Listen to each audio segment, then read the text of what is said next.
Hello, bachcho. Let's read the question. The question says, discuss the importance of language and popular traditions in the creation of a national identity.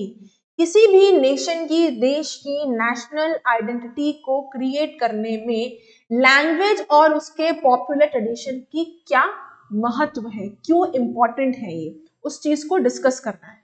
चलिए देखते हैं answer क्या है।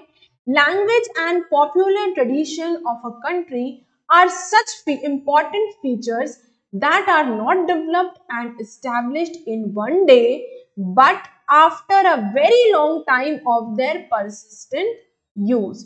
तो किसी भी देश की लैंग्वेज और उसका जो पॉपुलर ट्रेडिशन है, ये एक ऐसे फीचर्स हैं जो कि एक दिन में स्टैब्लिश नहीं होते, एक दिन में नहीं बनते, एक ही दिन में डेवलप नहीं होते, बल्कि ये इसको जब कई टाइम तक इस्तेमाल किया जाता है, जब इसका परसिस्टेंट यूज किया जाता है, जब इसका परसिस्टेंट यूज होता है, तब जाकर ये लैंग्वेज और पॉपुलर ट्रेडिशन एस्टैब्लिश होते हैं।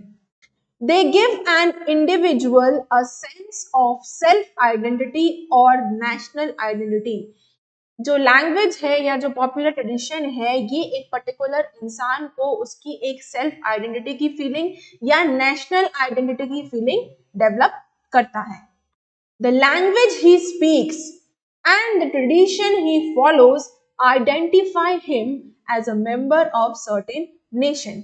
किस तरह की भाषा वो बोल रहा है, किस तरीके का ट्रेडिशन फॉलो कर रहा है, इससे पता चलता है कि एक इंसान किस कंट्री का, किस नेशन का है। For example, we fluently speak Hindi language and practice Indian tradition wherever we go in the world. हम पूरी दुनिया में कहीं भी जाते हैं, हम अपनी ही हिंदी लैंग्वेज बोलते हैं और अपने ही ट्रेडिशन को फॉलो करते हैं। As a result, we would always be recognized as an Indian citizens. तो इसका नतीजा क्या है? हमें हमेशा किस तरीके से देखा जाता है कि हम एक पर्टिकुलर कंट्री यानी इंडिया को बिलोंग करते हैं और उसी के इंडिया के ही हम सिटीजन्स हैं। ठीक है?